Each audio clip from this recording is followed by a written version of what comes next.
Bueno, buenas tardes. Vamos a coordinación de protecciones. Mi nombre Óscar Cisneros y bueno, el día de ayer nos quedamos en la parte de la selección del conductor. Este tema es muy amplio, como ya se los decía en la primera sesión, y probablemente tendremos, aparte de esta, otras dos sesiones más para ver el tema completo. En esta sesión vamos a terminar de ver lo del cálculo del conductor con su curva de daño. Vamos a calcular la protección contra sobrecargas y la protección contra fallas a tierra y cortocircuito. Vamos a seleccionar el equipo y por último vamos a tratar de hacer un pequeño análisis de la coordinación de protecciones.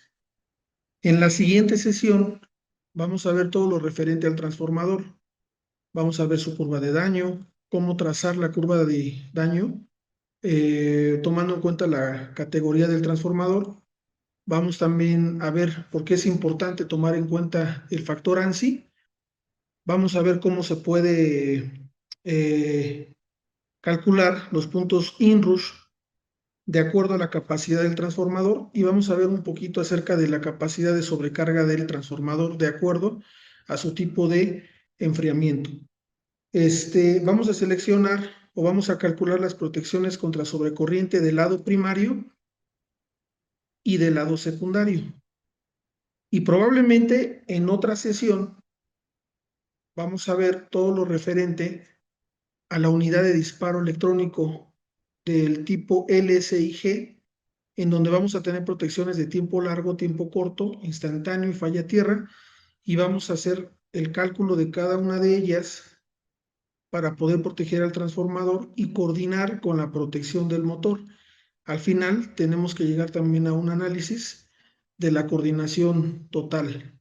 Muy bien, entonces continuando con nuestro tema de esta sesión acerca del motor, el día de ayer elegimos un calibre 4 ceros de acuerdo a la norma,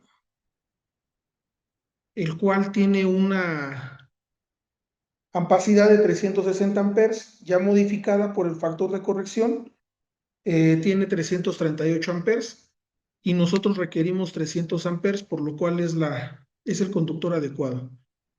Veíamos que la norma ICEAP 32382 establece una guía para determinar la curva de daño de los cables aislados y nos quedamos en la parte de que el cable que seleccionamos era 4 ceros THW, la T significa termoplástico. La H es el tipo de aislamiento en cuanto a su temperatura de operación. Cuando no tiene H, estamos hablando de por ejemplo, un TW.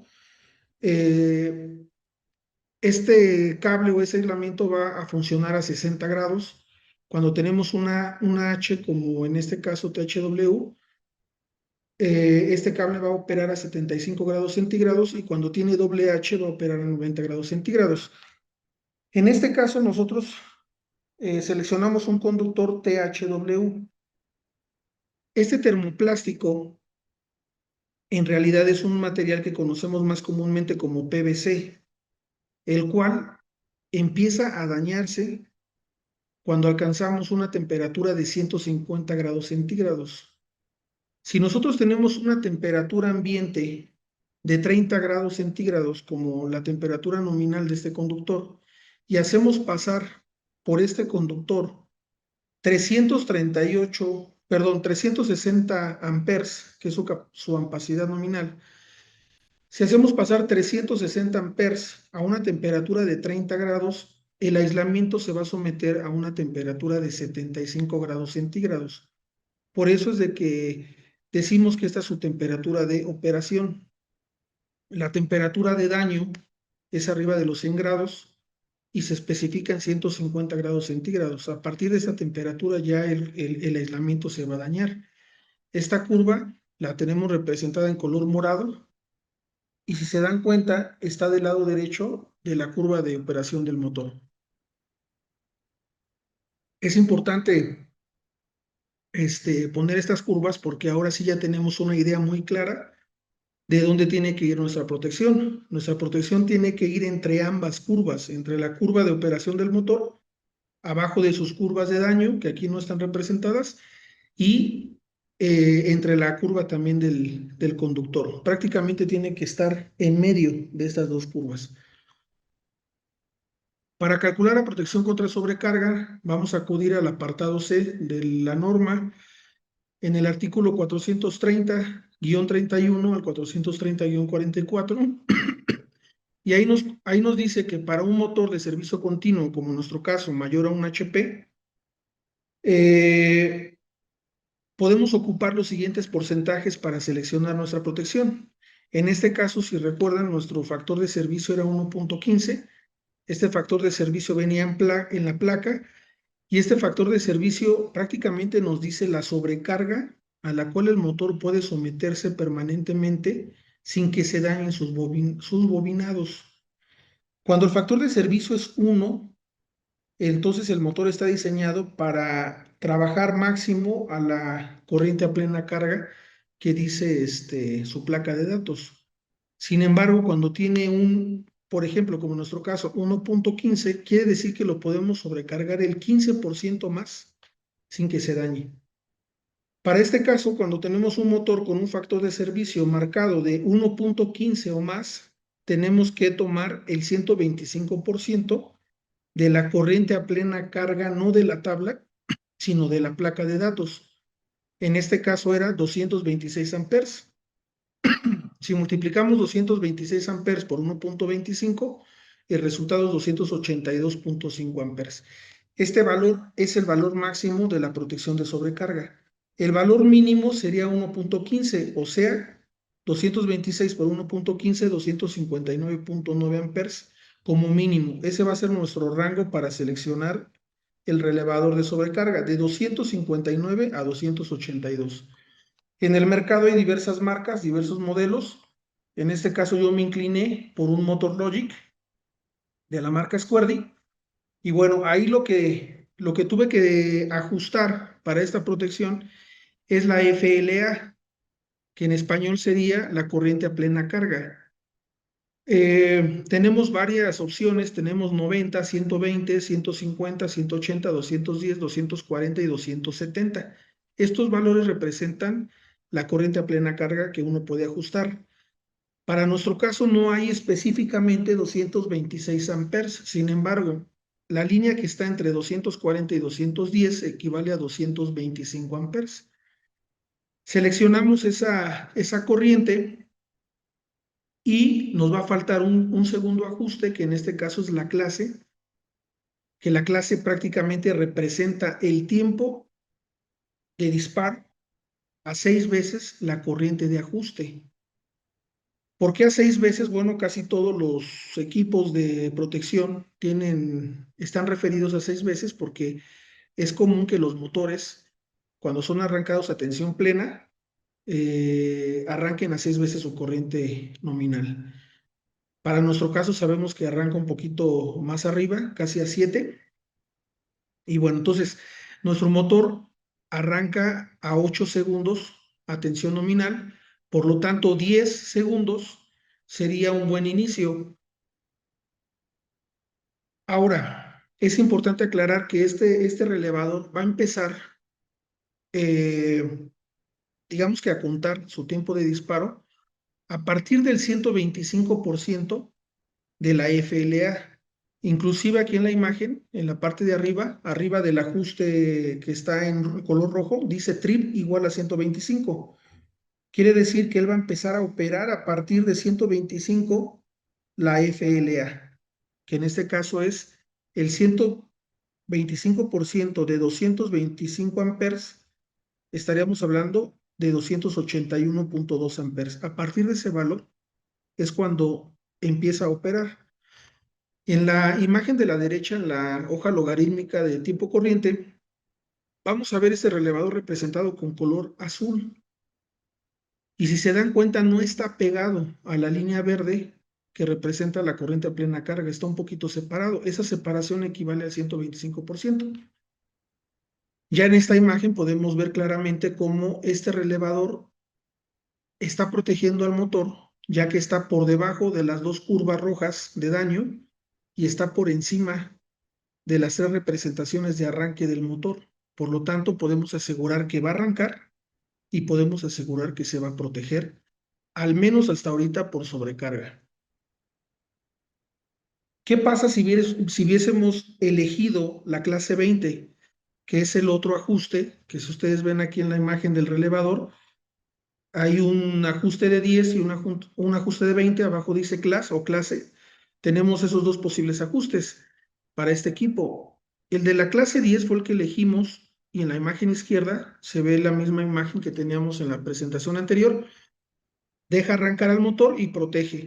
Pero en clase 20, si se dan cuenta, el relevador ya quedaría casi al límite o por encima de la curva de daño térmico y esto provocaría que el motor se pudiese dañar ante un evento de sobrecarga. Por lo tanto, lo más recomendable es que cuando no tenemos una herramienta como en este caso, que yo tengo un software que me traza estas curvas, bueno, tenemos que iniciar con la más baja, ¿no? Y tenemos que ir probando el motor. Si el motor dispara, pues tenemos que ir subiendo esta clase hasta que nos permita poder arrancar el motor. Por supuesto, siempre la corriente a plena carga debe ser bien seleccionada, debe estar bien ajustada y posteriormente el tiempo es el que se va midiendo. También nosotros en campo podemos medir el tiempo de arranque si es que no lo tenemos de fábrica. Por ejemplo, se me ocurre grabar un video en donde tengas un amperímetro y grabes el momento en que pones en marcha el motor y en el amperímetro se va a ver esa corriente de arranque y después va a bajar. Cuando baja esta corriente es cuando, es cuando ya podemos decir que está a su velocidad nominal y entonces podemos medir el tiempo de arranque del motor. Muy bien. Para la protección de fallas a tierra y cortocircuito del motor, nos vamos a referir al apartado D. Este apartado equivale al artículo 430-51 al 430-58. Y ahí en esos artículos va a existir una tabla, que es la 430-52, la cual nos da el ajuste máximo de los dispositivos de protección contra cortocircuito. En nuestro caso, el motor es un diseño B, por lo tanto tenemos que irnos a esa fila y nos tenemos que ir a la columna de interruptor automático de tiempo inverso porque nosotros vamos a utilizar un interruptor termomagnético.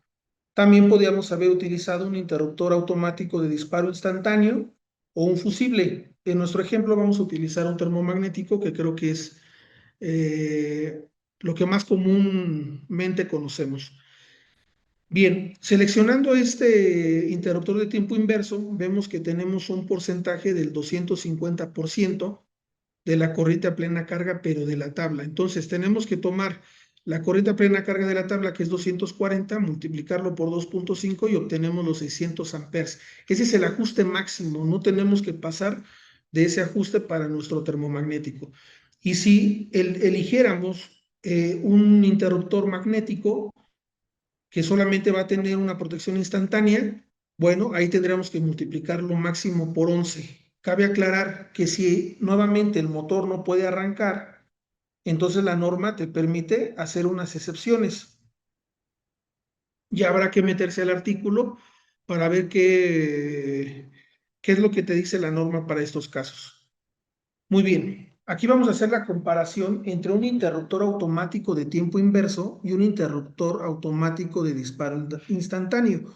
Nosotros vamos a elegir el de la izquierda, pero comúnmente por ejemplo, en los CCMs, en los centros de control de motores o cuando existe una combinación de un arrancador con un dispositivo de protección de cortocircuito, se elige generalmente este interruptor automático de disparo instantáneo. ¿Por qué? Porque si observamos la curva de la izquierda, nuestro termomagnético maneja dos zonas. Una de sobrecarga, que es la parte superior, que se asemeja a un cuello pues de jirafa. Esto es una curva de tiempo inverso, pero esa ya la tenemos y de una forma más precisa con el relevador de sobrecarga que ya elegimos.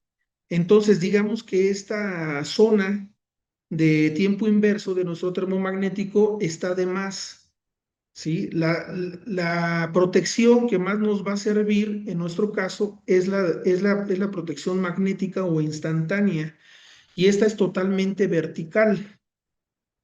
Muy bien. En el interruptor de disparo instantáneo no tenemos ya no tenemos esta zona de tiempo inverso, y solamente tenemos la parte de el umbral de corriente o el ajuste de corriente, y es totalmente vertical. Bien, por ejemplo, en el caso de la izquierda, vamos a utilizar primero esta curva.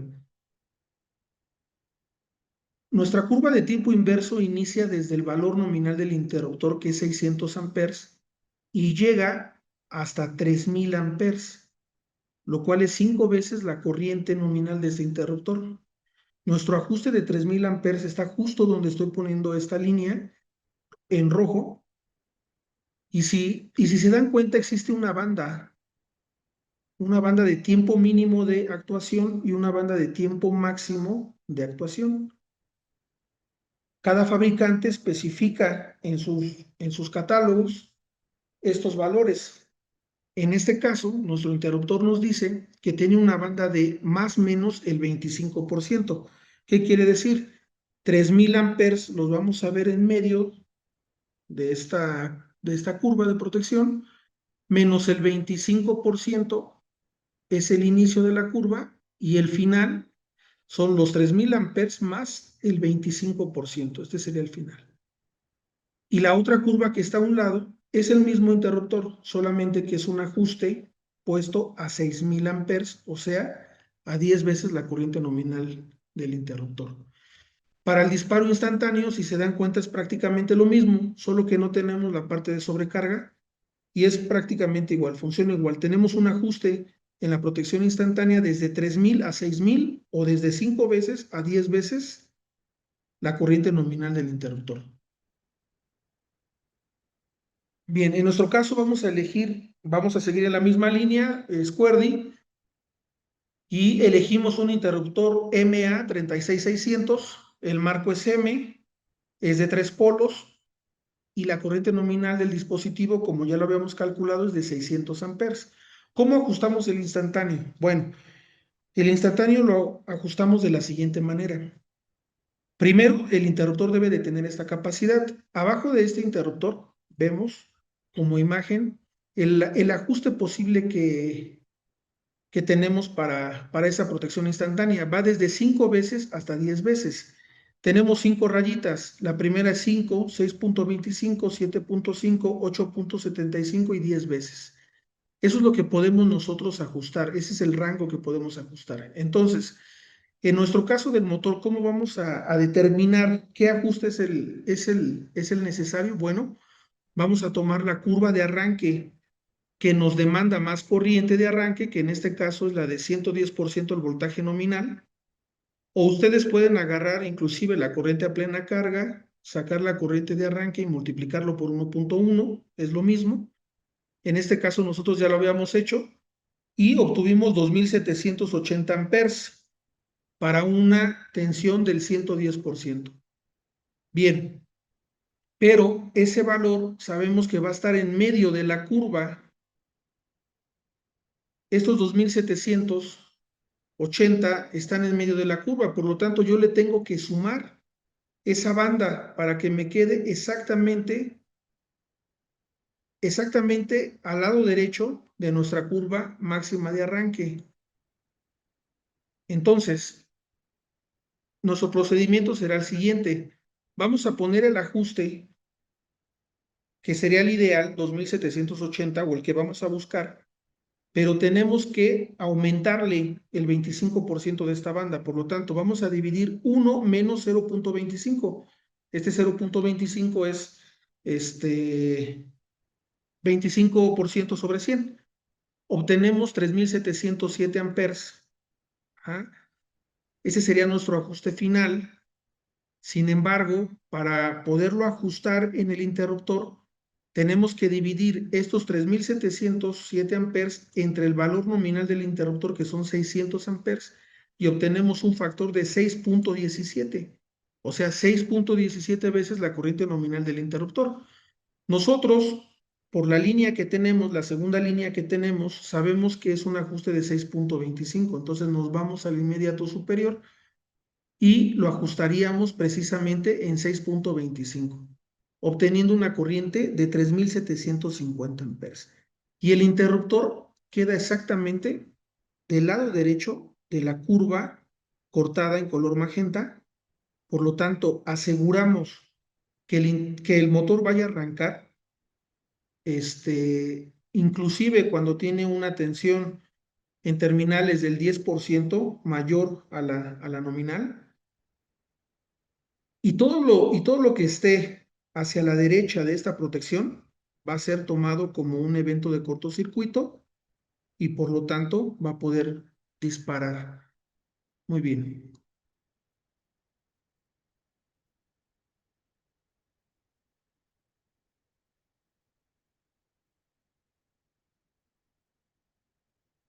Perfecto. Bueno, entonces ya hemos seleccionado el relevador de sobrecarga y ya hemos seleccionado el interruptor termomagnético. Sin embargo, es muy importante que para facilitar nuestro análisis combinemos ambas curvas. Esto ya lo hace el software.